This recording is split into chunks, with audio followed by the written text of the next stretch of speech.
Good morning, how you guys doing? Welcome back to the channel.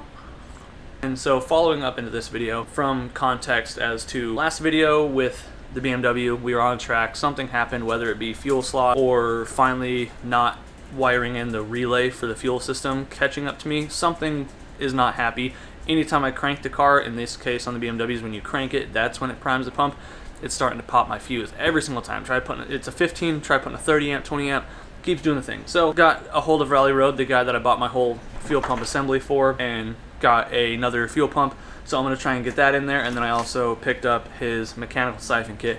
Long story short, on these BMWs, it's a saddle tank. So fuel sender, fuel pump, or vice versa, whatever side you're looking at. And then basically, in my case, OBD2, it's an electrical pump, basically the same size as factory. But in my case, I got more than double the fuel, so it's just not sending enough fuel over. So this mechanical siphon basically just tees in line with the return to the sending unit side where the fuel comes back to the tank, and it tees into that, and then it just mechanically siphons it over, so that way I should have, ideally, twice as much fuel going back to the pump side. Now again, I don't know if I fried the wiring. If that's the case, I did pick up this relay kit forever ago, but I'm terrible with wiring because I'm a weenie. So what I'm thinking is, maybe if I didn't fuel slosh and physically burn the pump up, like mechanically air dry it, whatever you know it's called when you suck up air, then I'm thinking the wiring to it may have finally crapped out. So I did pull the lid, the whatever, on the back seat of the car, and I checked the wiring to that, the two connectors, one for the level sender and one for the pump itself.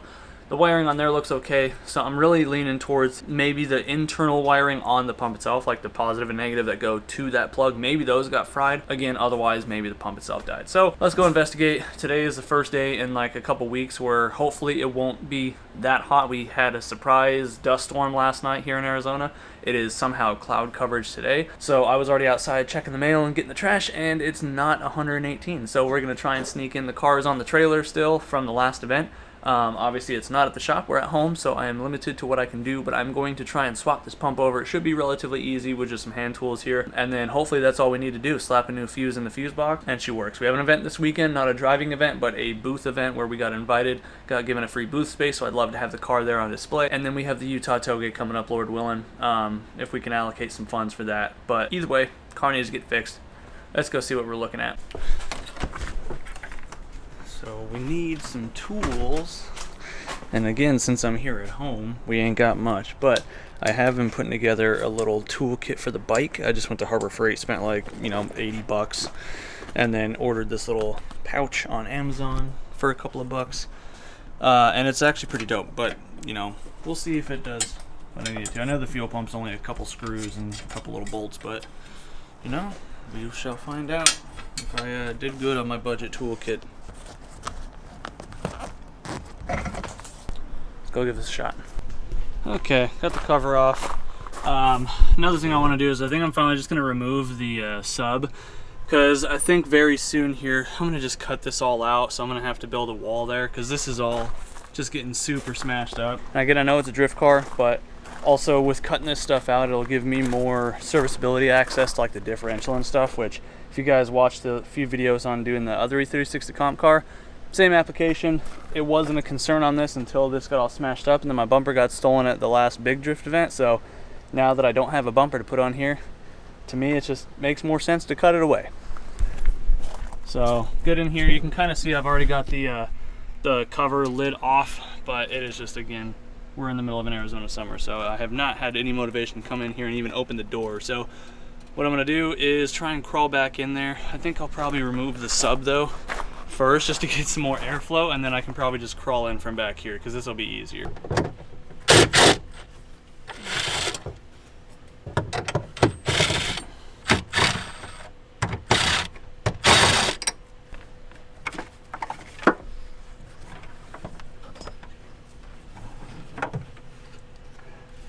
Well, that definitely opens up a little bit more airflow and a little bit more breathing room, so I guess let's just get to it. Let's just crawl in here, make it happen. Alright, just to kind of show you guys what I've checked so far. Now I understand I could be wrong in my thinking on which part of the harness gets cooked, but you can see these are the factory connectors here. One's the sending unit, the other one's like actual power, but the wire and the connector themselves aren't actually all burnt up. So It might just be the stuff that's inside the tank, so if that's the case, I'm sure I'll visually see that right away. So let's just open it up really quick. Worst part about working in a caged car, I have no room unless I want to take the seat out, but because the car's on the trailer and the way these seat brackets work, it's not easy to take the seat out. Whew, let's just do it.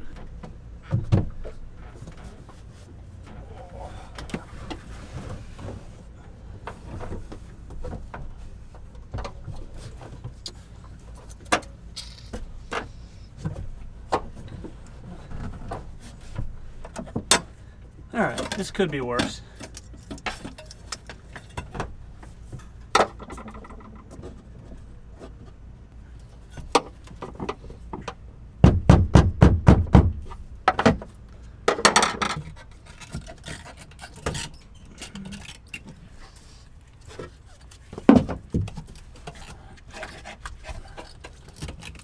Come on. There we go. Well, nothing looks cooked on here.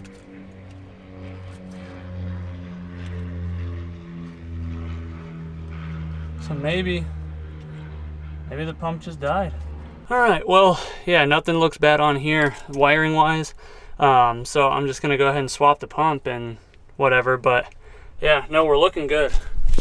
It is really hot in here, but I forgot that I put a full tank in here because when I left the track, I thought maybe I was just low on fuel because my gas gauge did recently just stop working. And I think it's more related to the cluster because E36 clusters are known to kind of just go out. So, well, let's swap this over really quick, see what happens. Okay, so with this thing out on the table, I'm just inspecting it.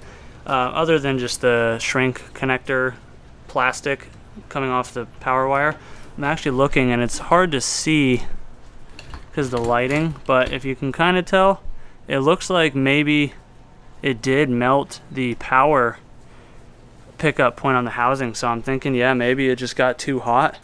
So yeah, maybe we call Matt over here. He said he'd help me install the relay kit, but I think that's definitely the move because everything else looks okay. So I'm almost wondering if maybe even the pump is still good, but because the power wire here is cooked, I'm thinking that's actually my problem. Next day now. Big shout out to my buddy Mike, aka Canyon Tuned, here on YouTube as well as Instagram.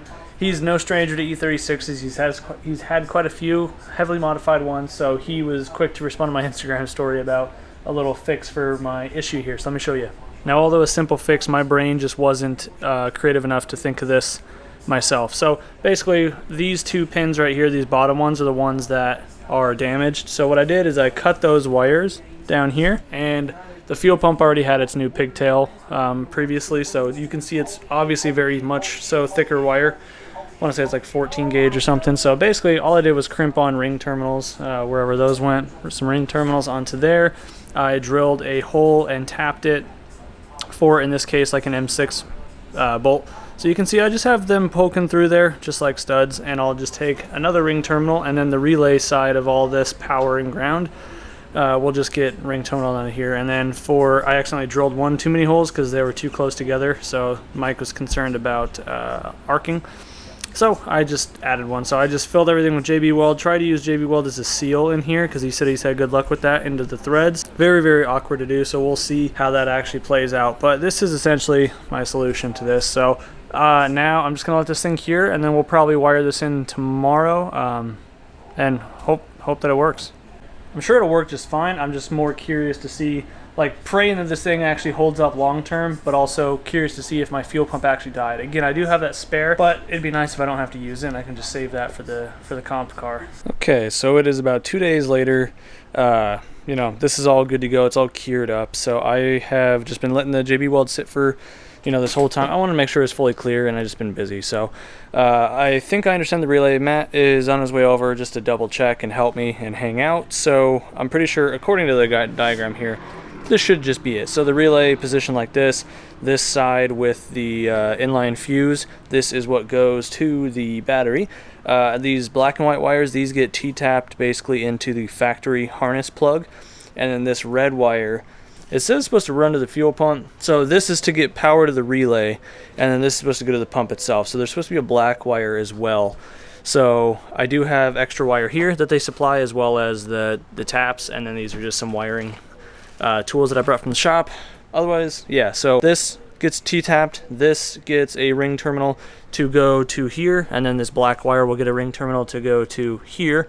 I did mark them, and then yeah, this just goes to the battery, so it should be pretty straightforward. I think I should be able to figure this out, so let's give it a shot. I would like to remind you that it is also like 110-ish today, so hit the like button for your boy, because we're sweating out here trying to make some content for you and to fix my car. I mean, it's more of a me situation in this case, but hit that like button. So I already went in there and I pretty much marked out where I want the stuff to sit, just kind of in the back right between the seat. I already went and pulled the weather jacket out of this, and I crimped this. It's these style crimp fittings, so they are a little bit funky. I just use my normal crimper tools, because all you're really doing is just crimping it down. There is a special tool that folds these things over so they dig into the wire, but I don't have that, so this works just fine, nice and tight. But make sure you take the weather jacket off before, that way you can actually slide it over. That's the power. I'm basically putting this plug outside so that way I can unplug the fuel pump if I need to, also for diagnostics. It's easily accessible. So now this is the ground for it. I'm kind of just going to roughly match the length, because this is going to chop it just outside of the back seats. Nothing crazy at all. That side, and then this side's a ring terminal. I'm no wiring guy, so honestly, believe me when I say I had to stare at this 3 or 4 times before I figured it out. So fold these edges over a little bit, fold, and then I use this side of it. I gotta push that in a little bit more. Definitely helps to have the right tool, but again, there we go. Alright, here we go. Now this guy can just get pushed through here, and then he feeds right down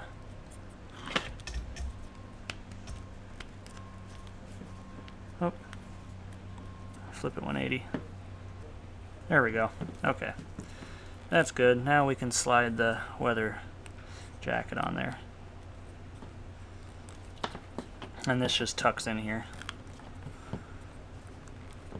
And then this side of the ground, we'll just go ahead and slap a ring terminal on it. Alright, there we go. Look at us. We're doing stuff. And Matty boy showed up to save the day with the extra snazzy stuff, so we're looming it. And yeah, I did get the routing figured out, so now we just got to, once it's loomed, then we just got to start plugging stuff in. It should only take a few minutes realistically, but put the pump back in and pray that the pump is still good. Just gotta think small. Yeah.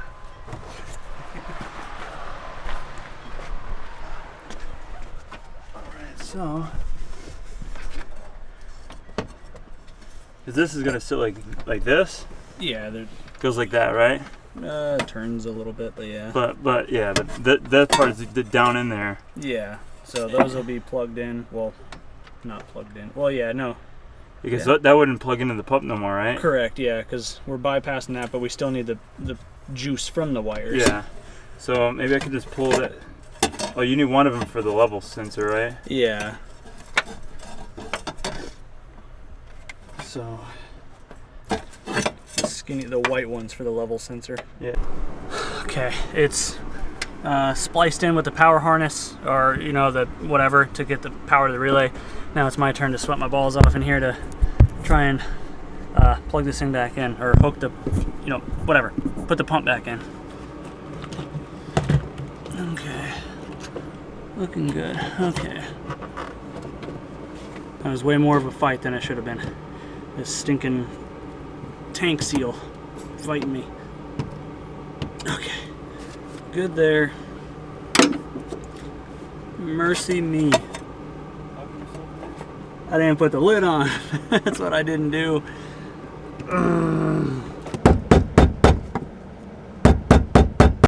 Alright, he got this harness looking all sorts of fancy. Now I am just trying to thread these nuts on, and then should be good to finish wiring the battery portion, which is just a ring terminal. He's going to run and grab that really quick. And yeah, then this thing should fire right up. Well, I got to put a new fuse in the box, but other than that, should fire right up. Okay, moment of truth.